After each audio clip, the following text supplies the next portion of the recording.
दोस्तों, हमारे भारत के हॉन्टेड प्लेस की बात होती है तो उसमें भानगढ़ किले का नाम सबसे ऊपर आता है। राजस्थान में मौजूद इस 500 साल पुराने किले का लोगों में कुछ ऐसा खौफ है। यहाँ पर लोग दिन में भी जाने से कतराते हैं और यहाँ तक कि कहा जाता है कि रात के समय में जो कोई भी इस किले में जाता है वह फिर कभी भी वापस लौटकर नहीं आता। इसलिए सरकार ने भी खुद बाकायदा बोर्ड लगाकर रात के समय में इस किले में जाने से प्रतिबंध लगाया हुआ है। और दोस्तों, खौफ का आलम तो यह है कि रिजर्व एरिया घोषित किए जाने के बावजूद भी भारतीय पुरातत्व विभाग ने डर की वजह से आज तक यहां पर अपना ऑफिस नहीं बनाया है। तो फिर भानगढ़ के किले का इतिहास क्या है और आखिर क्यों आज को इतना ज्यादा खौफनाक और भूतहा माना जाता है, यह सब हम हमारी आज के इस वीडियो में आपको बताने वाले हैं। दोस्तों, भानगढ़ के किले का निर्माण आमेर के शासक राजा भगवान दास ने 1573 में अपने छोटे बेटे माधो सिंह के लिए करवाया था। उस समय यह किला पूरी तरह से खुशहाल हुआ करता था और इस किले के अंदर इसके चारों तरफ लोगों की घनी आबादी रहा करती थी। लेकिन फिर अचानक एक ऐसी अनहोनी हुई जिससे कि किले की खुशियां हमेशा के लिए खत्म हो गई और एक समय खुशहाल नजर आने वाला यह विशाल किला एक भूतहा जगह में बदल गया। लोगों के मन में इसके लिए का ऐसा खौफ बैठ गया तो उन्होंने इसे छोड़ना शुरू कर दिया, जिसका नतीजा ये हुआ कि यह किला और इसके आसपास का इलाका पूरी तरह से वीरान हो गया। यहाँ तक कि आज भी यह सैकड़ों सालों से इसी तरह से वीरान पड़ा हुआ है, जो कि दिखने में बेहद खौफनाक नजर आता है। इसके बारे में लोग यहाँ बताते हैं कि किले से लोगों के चीखने, चिल्लाने, रोने और भूंदरुओं की रहस्यमय आवाजें आती हैं। साथ ही बहुत से लोग यह भी दावा करते हैं कि जो कोई भी इस किले में रात के समय गया है वह फिर कभी भी वापस लौटे नहीं आया है। और यही वजह है कि दिन में भी बहुत कम लोग ही इस किले के अंदर जाने की हिम्मत कर पाते हैं। अब ऐसे में यह सवाल तो मन में जरूर आता है कि आखिर इस किले के साथ ऐसा क्या हुआ था कि इसको इस तरह से शापित और भूतहा माना जाने लगा। असल में इस किले के हॉन्टेड होने के पीछे लोगों द्वारा एक नहीं बल्कि कई अलग अलग कहानियां बताई जाती है, लेकिन उन सभी में सबसे फेमस, जिस पर लोगों द्वारा सबसे ज्यादा भरोसा किया जाता है, वो है राजकुमारी रत्नावती की कहानी। कहते हैं कि जब इस किले का निर्माण करवाया गया था तब इसमें रत्नावती नाम की एक बेहद खूबसूरत राजकुमारी रहा करती थी। उस समय राजकुमारी रत्नावती की उम्र 18 साल थी और उनके खूब सूती की चर्चाएं दूर दूर तक हुआ करती थी। उनकी सुंदरता की वजह से ही बहुत से अलग अलग सियासत सौदों के राजकुमार उनसे शादी करने की इच्छा रखते थे, जिसके चलते अक्सर ही राजकुमारी रत्नावती के लिए शादी के प्रस्ताव आते ही रहते थे। लेकिन राजकुमारी ने तब तक किसी के भी प्रस्ताव को स्वीकार नहीं किया था। अब एक बार राजकुमारी अपनी कुछ सहेलियों के साथ खरीदारी के लिए बाजार गई हुई थी और बाजार में वह इत्र की एक दुकान पर रुकी और वहां से अपने लिए इत्र खरीदने लगे। इतने में ही उस दुकान से कुछ दूरी पर खड़े सिंधिया से अपना नाम के एक व्यक्ति की नजर राजकुमारी पर पड़ी। सिंधिया से बड़ा उसी राज्य का रहने वाला था और वह काले जादू का महारथी माना जाता था। राजकुमारी रत्नावती की सुंदरता को सिर्फ एक नजर में देखते ही सिंधिया उन पर पूरी तरह से फिदा हो गया और वो टकटकी लगाए राजकुमारी को घूरता रहा। और उसी पल उसने अपने मन में यह तय कर लिया कि वो राजकुमारी को किसी भी कीमत पर हासिल करके रहेगा, क्योंकि वह तंत्र मंत्र और काला जादू जानता था। इसीलिए उसने राजकुमार नारी के पसंद किए हुए इत्र की बोतलों में से एक बोतल चुपके से उठाए और उस बोतल पर कुछ तंत्र मंत्र करके उसे धीरे से वापस उसी जगह पर रख दिया। असल में वह अपने तंत्र विद्या की मदद से राजकुमारी को अपने वश में करना चाहता था और उसका यह प्लान काफी हद तक सफल भी हो गया, क्योंकि राजकुमारी ने उसे इत्र के साथ छेड़छाड़ करते हुए देखा भी नहीं था। और फिर राजकुमारी इत्र की शीशी लेकर अपने किले की तरफ वापस जाने लगी। साथ ही सिंधिया से बड़ा भी छिप छिप कर राजकुमारी का पीछा करने लगा। हालांकि अभी राजकुमारी सिर्फ कुछ दूर पहुंचे ही थे, तभी उनकी एक सहेली ने उन्हें बताया कि एक अनजान व्यक्ति ने इत्र की शीशी पर तंत्र मंत्र किया हुआ है।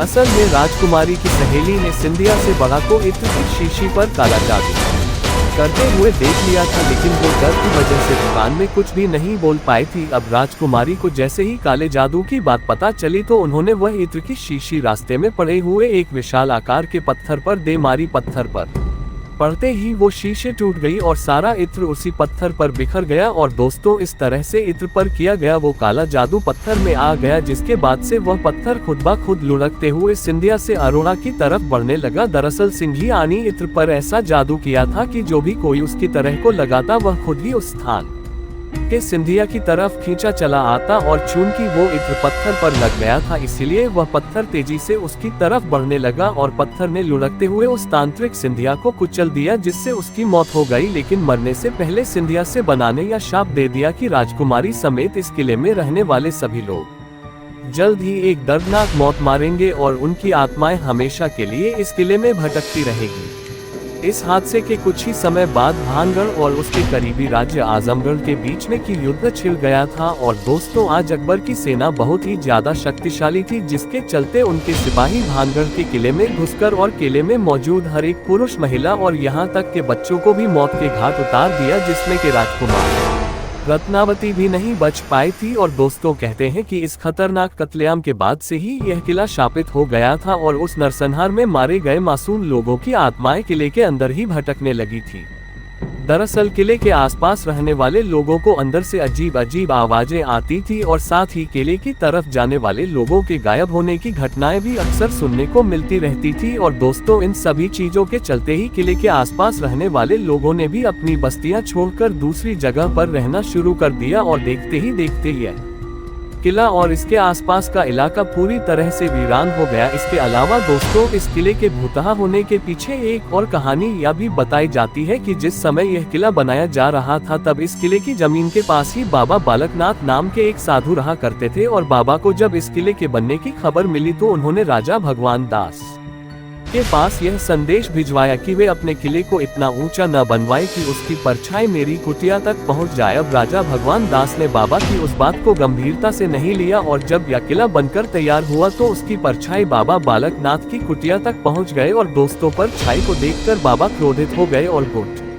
ऐसे में उन्होंने श्राप दिया कि भानगढ़ पूरी तरह से तबाह हो जाएगा। और दोस्तों, बहुत से लोग आज यह भी मानते हैं कि भानगढ़ किले की यह हालत बाबा बालकनाथ के उसे श्राप की वजह से ही हुई है। इसके अलावा एक कहानी तो यह भी बताई जाती है कि भानगढ़ में की युद्ध हुआ था, इसमें के भानगढ़ के सिपाही पूरी तरह से हार गए थे, लेकिन भानगढ़ के राजा और उनके परिवार के दूसरे लोग अपनी जान बचाकर वहां से भागने में कामयाब रहे। अब चूंकि उन लोगों ने किले के अंदर अपना काफी सारा खजाना छिपाया हुआ था, इसलिए दुश्मनों से उस खजाने को बचाने के लिए एक झूठ फैलाया गया कि यह किला पूरी तरह से शापित है और अगर कोई व्यक्ति इस किले में जाएगा तो उसके तुरंत ही मौत हो जाए। और दोस्तों, इस तरह से खजाने को बचाने के लिए फैलाई गई यह अफवाह लोगों ने सच मान ली और भानगढ़ का किला हमेशा के लिए हॉन्टेड समझा जाने लगा। वैसे वजह चाहे जो भी रही हो, लेकिन इतना जरूर है, इस किले को भूतहा बनाने में हमारी सरकार काफी हाथ रहा है। दरअसल कानून में भूत प्रेत और बुरी आत्मा जैसे किसी भी चीज को कोई जगह या फिर मान्यता नहीं दी गई है और आज तक किसी भी कोर्ट ने अपना कोई भी फैसला भूत प्रेत को ध्यान में रखकर नहीं सुनाया है। इसके बावजूद भी सरकार द्वारा किले के बाहर बोर्ड लगाकर उस पर लिखना कि रात में इस किले में जाना मना है और भारतीय पुरातत्व विभाग का यहाँ पर अपना ऑफिस न बनाना, ये सभी चीजें कहीं ना कहीं इस बात की तरफ इशारा करती है कि हमारी सरकार भी भूत प्रेत में विश्वास रखती है। और दोस्तों, सोचिए, जब सरकार की तरफ से ही ऐसे कदम उठाए जाएंगे तो फिर जाहिर सी बात है कि आम लोग तो इस किले को सच में ही शापित समझेंगे। वैसे आपको क्या लगता है, एक किला सच में भूतहा है या नहीं, और क्या आप लोग होते प्रेत आदमी विश्वास रखते हैं? हमें कमेंट करके जरूर बताइएगा। आपका बहुमूल्य समय देने के लिए बहुत बहुत धन्यवाद।